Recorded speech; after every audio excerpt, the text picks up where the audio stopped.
What happens when a billionaire realizes his money can't buy the one thing his son really needs? Elliot Hargrove didn't want to be seen that night. Not by a camera, not by a client, not even by the valet who tried to open his door with a smile too wide for someone making $15.00 an hour. He waved the kid off with a polite nod and stepped out of his black Audi quietly.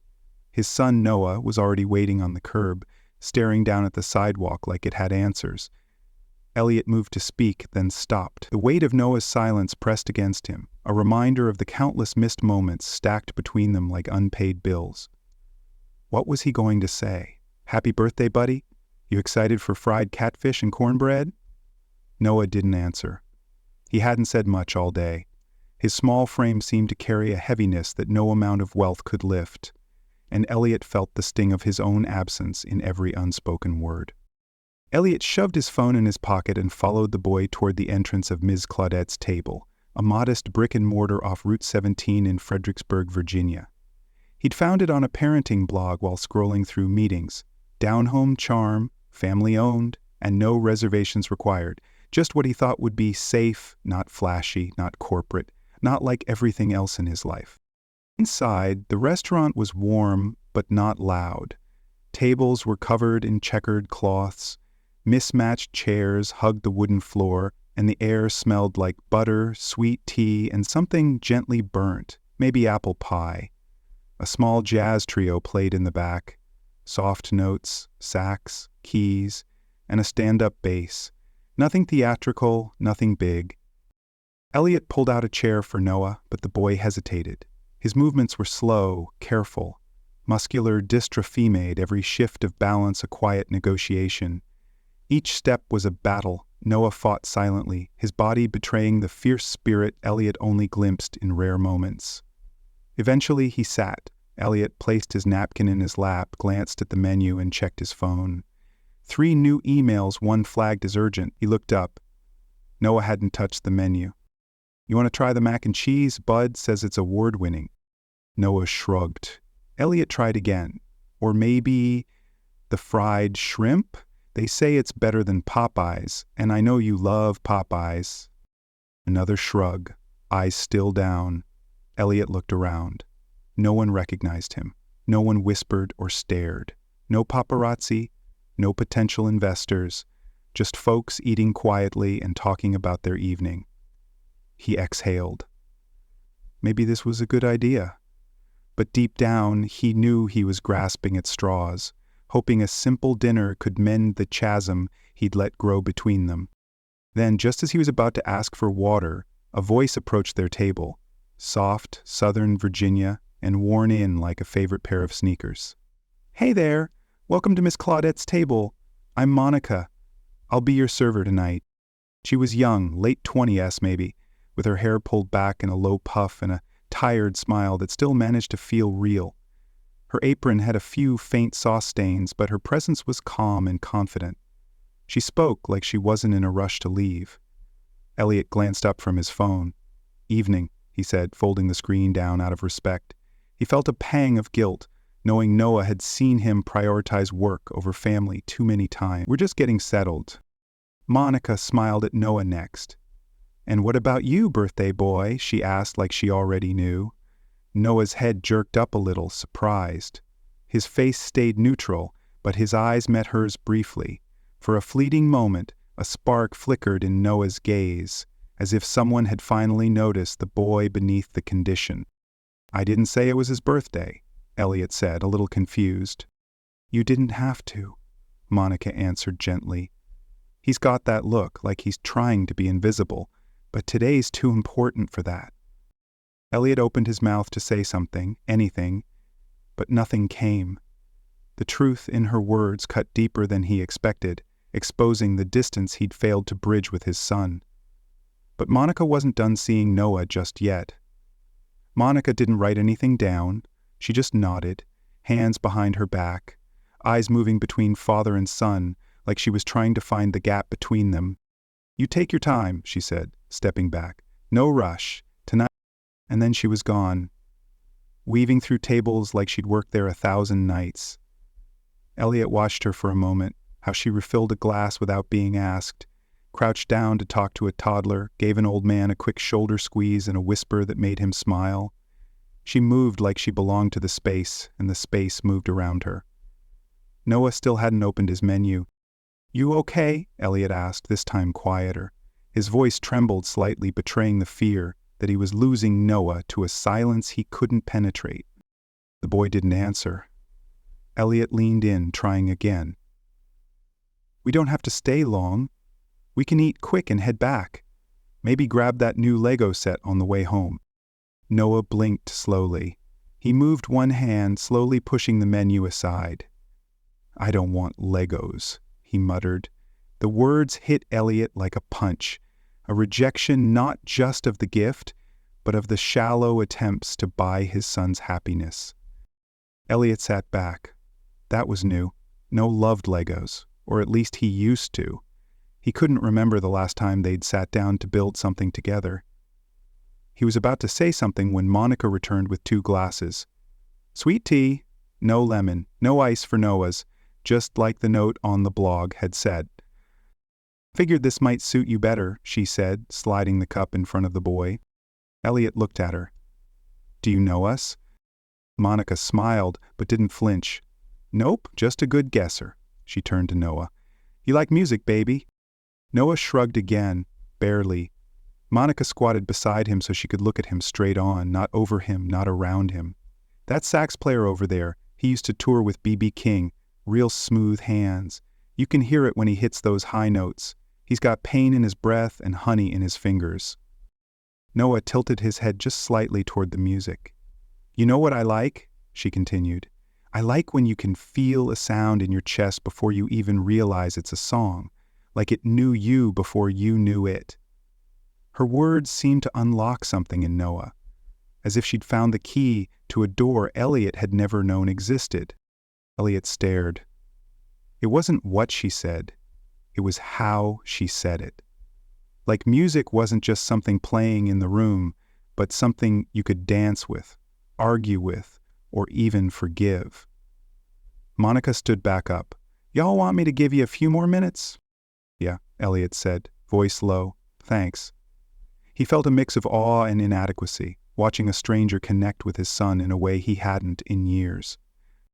She nodded and walked off again. Elliot turned to Noah. The boy was staring at the jazz trio now, really watching. His hand rested near his glass, tapping ever so faintly, slow, but there. Elliot followed his son's eyes. The trio was deep into something smooth, something wandering. The sax was leading, keys following, bass pulsing steady like a heartbeat. Maybe Noah wasn't tapping randomly. Maybe he was listening in a way Elliot never could. Maybe, Elliot realized, he'd been too busy building empires to hear the music in his son's heart. But just when the moment seemed to settle, something small shifted, and it wasn't in the music. Monica stood behind the counter refilling ketchup bottles and checking plates before they hit the pass. Her co-workers buzzed around. Chatter, clinks, orders yelled over the sizzling grill, but she kept one eye on table 7. The birthday boy. He wasn't eating, wasn't even talking, just tapping his fingers like they had something to say. She'd seen it before. Not the condition, but the hunger. Not for food, for connection, recognition, a beat. Monica tapped her fingers against her hip, matching Noah's rhythm. She didn't know if he'd notice. Didn't know if she even needed him to. But something about the boy felt familiar. Not in his face, not in his silence, in the in-between. When she returned to their table, she didn't bring food, yet just a cloth to wipe down a bit of water Noah had spilled without realizing.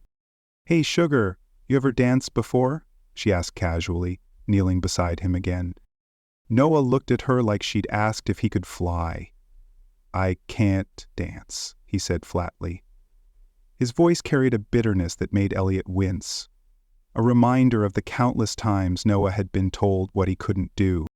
Monica shook her head. "Sure you can, you just ain't met the right music yet." Elliot looked up from his phone, surprised to hear Noah answer so quickly. "I have muscular dystrophy," Noah added, as if reading from a fact sheet. "I can't move right." Monica leaned closer, eyes soft. "Sweetheart, there ain't no wrong way to move when you're honest about how it feels. That's all dancing is, telling the truth with your body. Noah's lips parted slightly, a flicker, almost a smile.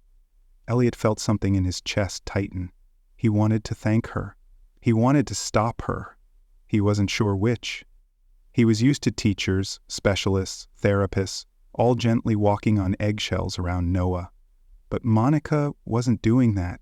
She was walking through the mess barefoot.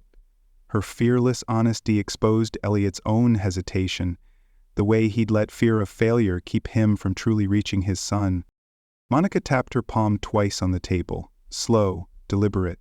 "Can you tap that back to me?" she asked. Noah hesitated. His hand hovered above the wood, then tap, tap. Monica grinned. "Look at that. You already got rhythm in those fingers." Elliot leaned forward. He used to like music a lot, back when he was little. Noah didn't respond, but his eyes didn't leave Monica. She tapped a new rhythm. Tap, tap, tap. Noah watched her, then mimicked it, slower, off by half a second. She didn't correct him. "That's it, baby. You're leading. I'm just following." Elliot swallowed hard. There was something sacred about it. Something that didn't need approval or permission. A server with tired shoes and a boy with tired limbs were building something invisible. And suddenly, Elliot wasn't the richest person at the table anymore. He was a spectator to a moment his wealth couldn't buy, a connection his power couldn't force. But before he could speak, the music shifted, and Monica stood up with an idea Elliot never saw coming.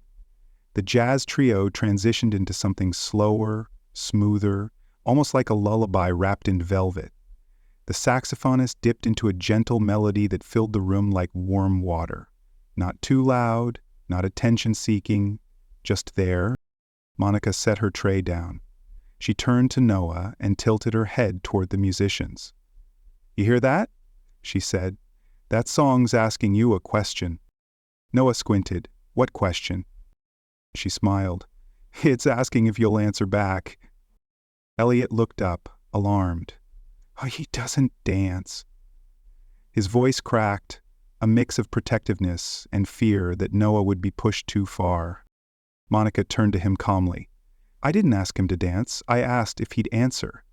Then she turned back to Noah and lowered her voice. "Can I show you something? Won't take but a second, and you don't have to move a muscle if you don't want to." Noah nodded just once. Monica took one step back from the table. Right there between the tables and the entrance to the kitchen, she started moving. Not big, not flashy, just her arms, slow and fluid, swaying gently like fabric in the wind. One foot slid forward, then back. Her shoulders rolled softly. It wasn't performance. It was something else, something personal. She raised one hand, palm open, and waited. Noah watched her. His hand twitched on the table. Elliot leaned in. "You okay?" Noah nodded again, slower this time. He lifted his hand, shaky, fingers curling slightly, and raised it halfway. Monica mirrored him. They stood like that for a moment, him seated, her standing, hands lifted, separated by 4 feet, and a lifetime of difference, and yet completely in sync. The air between them seemed to hum, as if their shared rhythm was rewriting the distance Elliot had let grow. Then Noah tapped twice on the table, just like earlier. Monica followed. Tap, tap. Then she tapped once, pausing. Noah thought, then tapped. She swayed in response, letting that one tap guide her next step like it was the only beat that mattered.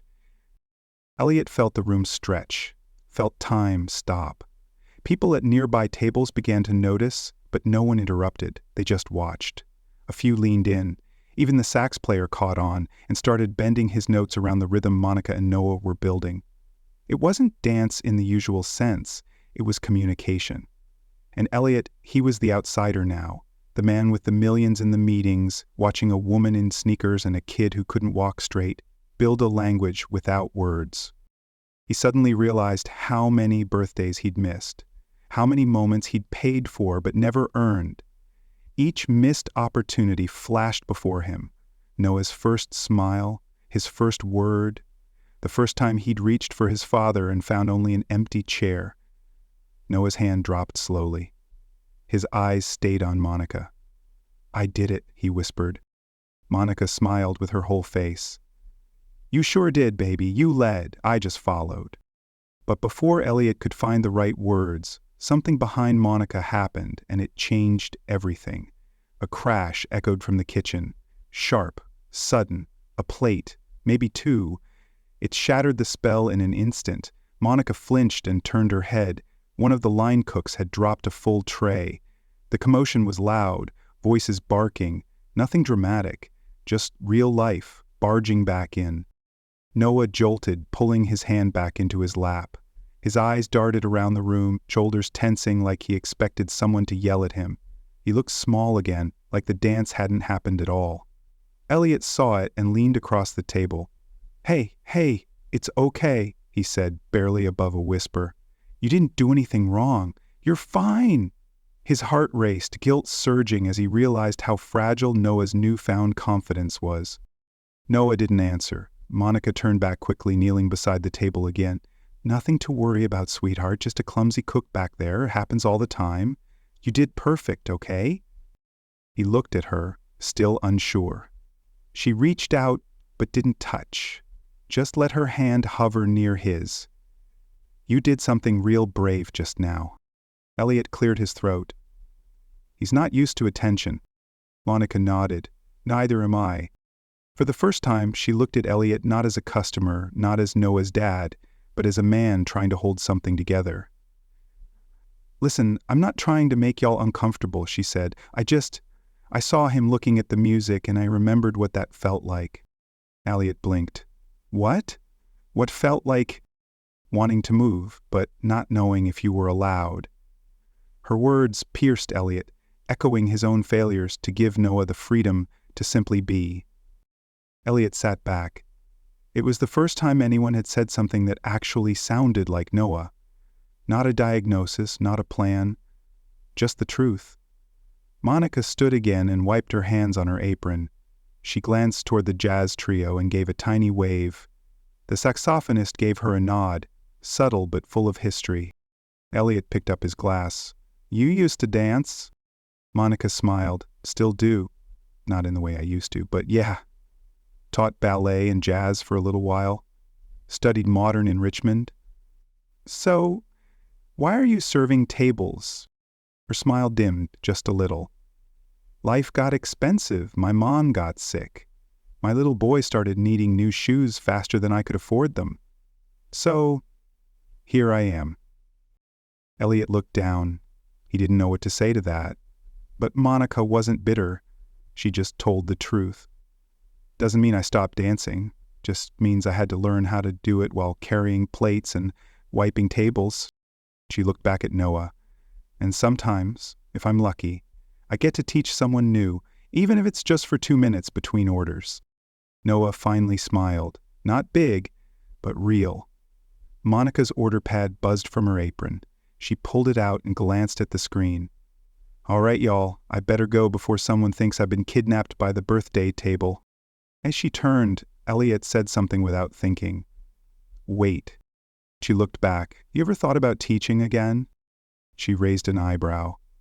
I think about it every day. Doesn't pay the bills, though. Elliot nodded slowly. Maybe it could if the right program existed. But before she could answer, something in Elliot's voice shifted, and Monica wasn't the only one who noticed. Monica looked at Elliot the way you look at someone who just used the wrong key in the right lock.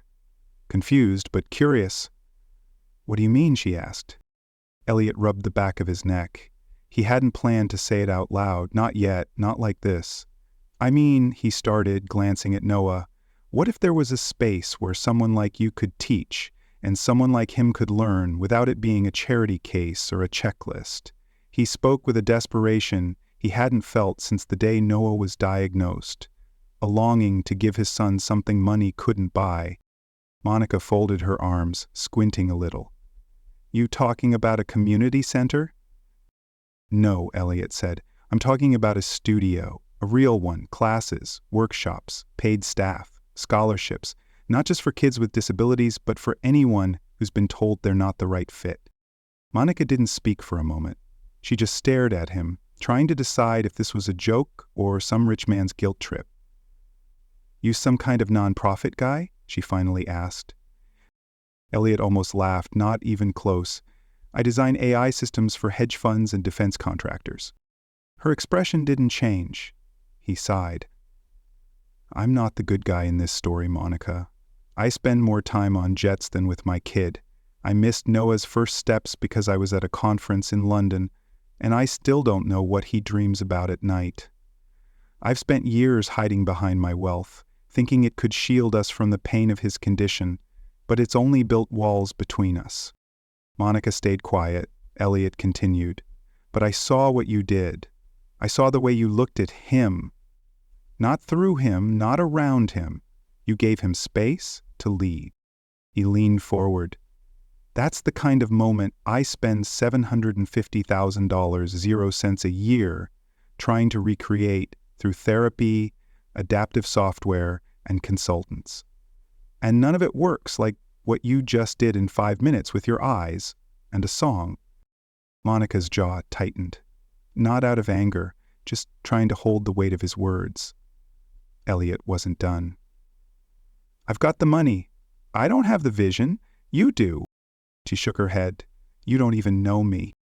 True, he said, but I know Noah, and tonight was the first time in years I saw him feel seen. They both turned to Noah, who was now gently tapping the edge of his plate in rhythm with the upright bass.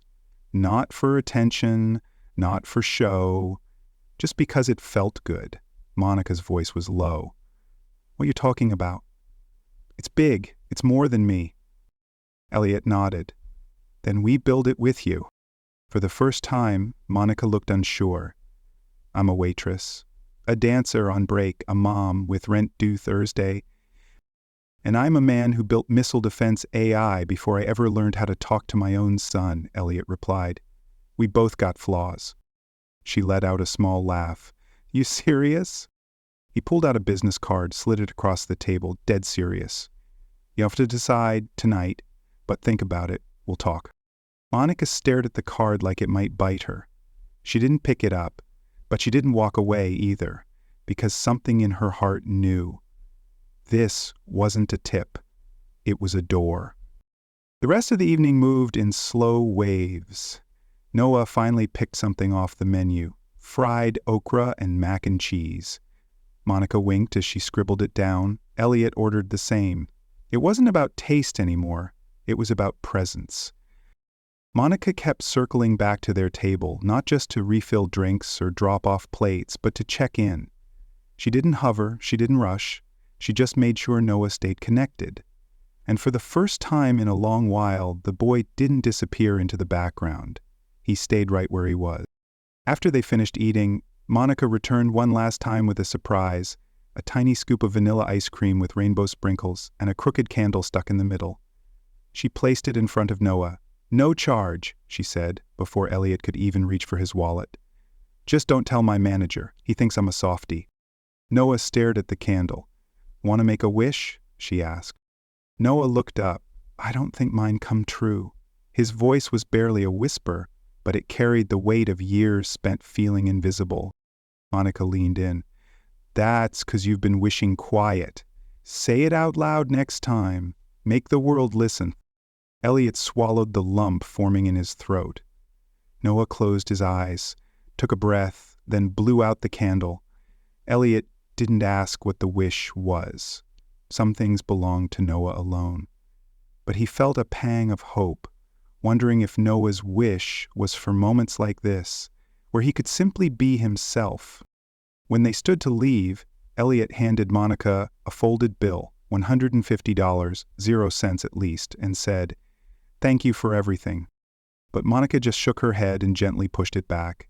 I didn't do anything special, she said. Yes, you did, he replied. You showed up. That's rare. His voice cracked, revealing the vulnerability he'd hidden behind his success for so long. He pressed the card into her hand again. This time, she took it. Then Elliot turned to Noah, crouched down, and met his son's eyes. Really met them. Hey, how would you feel if we came back next Friday? Noah tilted his head. Why? Because maybe, Elliot said, we could start something together, something big, something that matters. Noah gave the smallest, shicey nod. They stepped out into the parking lot, quiet again, but not the same kind of quiet as before. It was a quiet filled with possibility, a fragile bridge between father and son that Monica had helped them begin to build. Inside, Monica stood at the door watching them through the glass. She looked down at the business card. On the back, Elliot had scribbled in block letters, "You saw him, I saw you." But neither of them saw what was coming next. Not the call, not the project, not the lives that would change because of one unexpected birthday dinner. 6 months ago, the building stood just outside Fredericksburg, Virginia. No big ribbon cutting, no press release, just an open door with a wooden sign over it, the Rhythm Room. Inside, the walls were bare, the mirrors hadn't been installed yet, the floor was scuffed from deliveries, but in the middle of the room, 20 kids stood in a circle, including Noah. He wore soft, flexible shoes and a loose t-shirt that said, "Let me lead," in block letters. Monica stood at the front, barefoot, hair pulled up, her voice carrying. "Today, you move however your body says move. No counts, no right way, just your way." Some kids giggled, others swayed. Noah raised his hand slowly. "Can I start?" Monica smiled. "You already did." He stepped forward, not graceful, not perfect, but full of something that mattered more: ownership. Elliot watched from the back, arms crossed, silent. He didn't bring investors. He didn't need applause. What he saw in that room couldn't be measured in profit margins or tax deductions. What he saw was proof that real wealth isn't in ideas, it's in presence, in showing up, in asking questions instead of offering solutions, in saying, "I see you." He saw Noah not as a problem to be fixed, but as a person with a voice, a rhythm, a story worth hearing. Later that night, after the kids had left and the building was quiet again, Elliot stood outside with Monica. "You think it's really working?" he asked. She didn't even hesitate. "It's not about the moves," she said. "It's about the permission." He nodded slowly, then reached into his jacket and pulled out a photo, a snapshot from Noah's last therapy session. The boy was dancing, really dancing, not mimicking, not imitating, leading, his hands stretched out, eyes focused. No fear. Monica stared at it. "I want to hang this in the studio," Elliot said. She smiled. "Only if we get a picture of you next to him." He laughed. "I can't dance." That's what Noah said too. They stood there in the dark, the only light coming from the soft glow inside the studio, and for once, neither of them felt like they had to say anything more. The moment was enough. Sometimes the richest moments come from the most unexpected people, and sometimes the greatest change starts with the smallest choice to look up, to listen, and to move with someone else's rhythm. So, if you're watching this, ask yourself, who have you made room for lately? And when was the last time you let someone else lead? Thanks for watching. If this story meant something to you, share it. Not because it's feel good, but because it's real, and somebody out there needs to know they still matter.